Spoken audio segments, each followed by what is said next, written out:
ভারতের হরিয়ানা রাজ্য থেকে উঠে এসেছে একটি ঘটনা যা সামাজিক যোগাযোগ মাধ্যম ও সংবাদ মাধ্যমে ব্যাপক আলোচনার জন্ম দিয়েছে।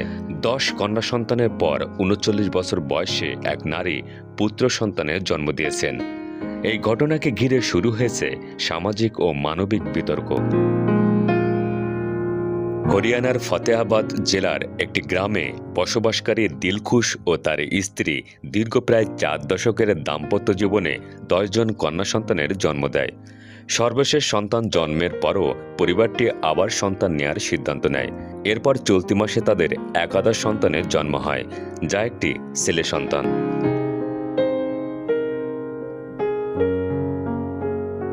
ঘটনাটি প্রকাশ্যে আসার পরই সামাজিক যোগাযোগ মাধ্যমে তা ছড়িয়ে পড়ে। অনেকে এই ঘটনাটিকে অভিনন্দন জানালেও অনেকে প্রশ্ন তুলেছেন, পুত্র সন্তানের আকাঙ্ক্ষা কি এখনও সমাজে এতটাই গভীরে প্রথিত? সংবাদ মাধ্যমকে দেওয়া বক্তব্যে দিলখুশ বলেন, তিনি কখনোই কন্যা সন্তানদের অবহেলা করেননি। তার ভাষায়, আমরা আমাদের সব মেয়েকে সমানভাবে ভালোবাসি।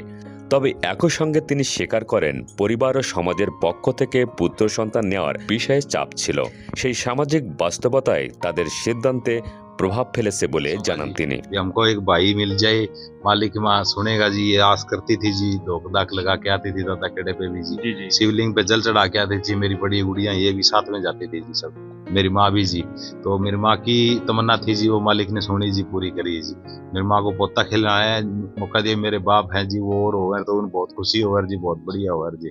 এই ঘটনাকে কেন্দ্র করে বিশেষজ্ঞরা বলছেন, এটি কেবল একটি পরিবারের ব্যক্তিগত বিষয় নয়, বরং এটি দক্ষিণ এশিয়ার বহু সমাজে এখনো বিদ্যমান লিঙ্গভিত্তিক মানসিকতার প্রতিফলন। सपना था मेरा पूरा हो गया, पढ़ा लिखा गया, ऐसा ही सोचती हूँ ये इसकी भी संभाल करो, छोटा भाई है इनका।